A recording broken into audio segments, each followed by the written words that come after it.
I'm glad that you brought that up because from there, like we could pivot into, it's a problem. Mm-hmm. Could you tell the people what sparked that song?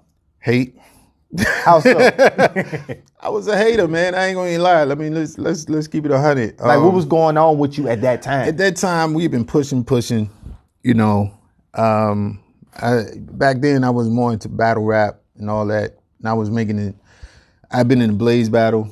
I lost horribly. Okay. You know what I'm saying? But they put me in a magazine. But it was just like now making the transition into making sure my songs, hooks, all those things, right? Yeah. And I'm putting out, I'm still a lyricist, right? Yeah. So, I keep getting the same thing. Going to these offices, record execs, yo, man, it's dope, man, but, they want you to water it down and be more pop. And this was at the time when Nelly and Ja Rule and all the pop rappers were killing it. Yeah. So one day, my manager at the time, shout out to Dap, he had an opportunity for me to be on, I think it was K-Slade mixtape. I remember that. And back then, being on a big name DJ mixtape was a big thing. So he was like, yo, man, why don't you just do a freestyle, don't, kill it, you can get you some exposure. I said, all right, cool. Okay. So he gave me a CD full of beats. I'm listening. One morning, I woke up, I'm watching, this when TRL was popping. So I'm watching the Nellies and the Ja Rules and Eminem. Yeah. I'm like, yo, man. And I'm just in a funky mood. Like the song said, it started off like, yo, I woke up on the wrong side of the bed. And I was just in a funky mood that day. And so, I said, man, fuck these niggas. You know what I'm saying? You know what I mean? So I just started coming up with bars, just messing around. And I got to about 8 bars. I was like, hold up, I might have something. This might be something. And so I called my manager and I spit the 8 bars over the phone and he went crazy. He was like, yo, that's it. He's like, that's it. He got so hype, he called his brother and put him on 3-way and let me spit him for him. He's like, yeah, that's it. You got to finish that. That's the one. So I was like, all right. And so I went on ahead and finished it off and we recorded it, I think, the following night at my man Franklin Roberts' studio. And that was here in VA? Yeah, here in VA. And bruh, it just, I remember Franklin Roberts, we went downstairs after I recorded it. Okay. And we had a drink and he looked at me, he was like, Sty, that joint dope. He's like, but you can't put that joint out. I was like, it's controversial. Yeah, I didn't, man, I was so wild at that time. I didn't see none of that. I was just like, at the most, I thought it was gonna get a nice little street buzz. Yeah. You know what I mean? On some mixtapes or something. Yeah. So I was like, well, if you that scared of this record, that's exactly why I need to put it out. He's like, yo, man, come on. So we sent it, my manager sent it to Lonnie B. Yeah. And Lonnie called me, he was like, saying the same thing, like, stop, give me something else. And then salute to Lonnie, because Lonnie always, if I get, Lonnie's one of the realest. I give him records. If he don't like it, he'll tell you, yo, man, give me something else. And if I give him some, I give him something that he don't like. And you got to trust DJs. DJs know they market. So I don't never trip on that. A lot of cats get emotional, like, I gave him a record. He told me to give him something. I'm like, well, give him something else. I mean, you know what I'm saying? You know what I mean? That's crazy. But yo, he was like, Style, I play your shit, man. Just give me. I said, man, Lonnie, for the same reason that you scared of this too. Yeah. It's got to go. He was like, all right. He played the joint. And what happened?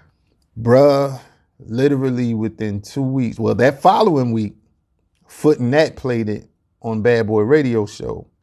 And it blew the fuck up. And literally 2 weeks, man, my phone we was all over the country. The record was all over the country just that quick. I read some comments on it. It was down in GA everywhere. It was everywhere, dog. I mean, in Germany, it wasn't just America. It was everywhere, man. It was everywhere. And it's one of the reasons I'm really proud of that. I'm not in that type of zone no more. You know what I'm saying? I'm more in a positive, type of zone. Yeah. I don't even curse on my records no more. So, but I'm still proud of that record because it defied the odds. and it to me it proved what a saying the right thing over the right beat at the right time can do. You know what I'm saying? There ain't no rules, you know, and we live in this world where the industry try to give you, you know, a playbook where you got to do it this way. No, you don't. You know what I mean? You do it the way you want to do it. You know what I'm saying?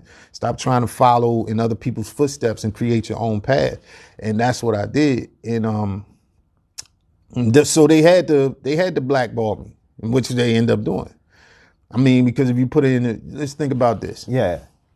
The record came out 2003. You right on the heels of 50 Cent. That's what I'm thinking. So, and you already saw what 50 Cent did.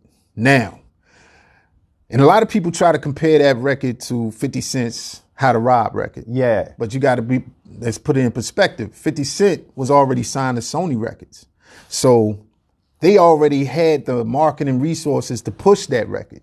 My record was doing those same numbers with no marketing, no money. I wasn't signed to no label. I didn't have no connects with nobody in the game. Wow. We didn't get no co-sign from no producer or no major artist. This record blew up because the streets wanted it to blow up. That's dope. So that's why I'm more proud of this record, because we didn't have nothing. And the record still blew up all over the world. So they had to stop it. Because now imagine if I got signed to Universal wanted to sign me, Suge, all these other labels. But the artists that I was dissing, their representatives and management was like, yo, you signed Style, we gonna blah, blah, blah, blah. And so, wow. But imagine now, think about it. And I ain't mad at them, because I would have probably did the same thing. Because at that time, the numbers, because even Bruce Cabone at Universal Records told me, he was like, yo, you getting more spins than records that we're paying radio stations to spin. That payola. Yeah. Oh, yeah, that's real. Yeah. But he was like, yo, you get more spins than the records we are pushing and promoting. You know, and he was, you know, how you doing this? I said, we ain't do nothing. The streets want this record. The streets is calling up to the radio station. Play that Greg record. Street said he played it one time and he could not stop playing it. He had to play it 7 times back to back. And he was in Dallas and Atlanta. He was DJing Dallas and Atlanta. He was flying back and forth every week. And he played in Dallas the first time. He's like, yo, man, I had to cut the phone lines off. The phones was kept like they wanted it back to back. He's like, I paid it 7 times back to back, both times in Atlanta and Dallas. He's like, I could not stop playing this record. And so, like I said, man, they had to stop it. Because if they didn't, once I signed and they really put marketing dollars and promotion behind it, I would have eclipsed everybody for the next year. Nobody would have it would have all been Big Sty for the whole next year. Wow. I mean, that's just real, man. You went viral. Yes. Prior to going viral. That's right. Amazing. Yeah. You went viral. We had the internet, but it was not like nothing. it is. All you had was today. YouTube. Facebook won't even. You had MySpace. YouTube had just came out. YouTube was out. It was out. But it won't booming like, though. No, it won't booming like People that. don't know. It took YouTube really just blew up like 10 years ago. Yeah. Real talk. And you had MySpace. And that was it. It won't Facebook, won't none of that shit. And then shit was just, and that's the crazy thing, because DJs were just emailing it to each other. Wow. It was no social media that, yo, check this out, no DMs. It was emailing it to each other, and the DJs get it, they play it, and then boom. And it just blow the fuck up. That is amazing. Yeah, and I don't think people, because I did not know that. I was letting the people know. I just learned that. Right. And I don't think that the people realize how amazing that is to go worldwide. Man, I don't think nobody realizes that. Yo, that is, like I said, that defied the odds. That's almost unheard of. I don't know. I can't think of anybody else who's done that, especially in recent times. Now, maybe back in the days in the 80s or something, you know what I mean, when hip hop was young, too many out, you might have a record that take off. But in the 90s and to now, I can't think of nobody that's done that. So that's why I say I'm extremely proud of that record, because it showed me, and it should show everybody else now that they're hearing the story, like, yo, what can happen, just doing it from the heart.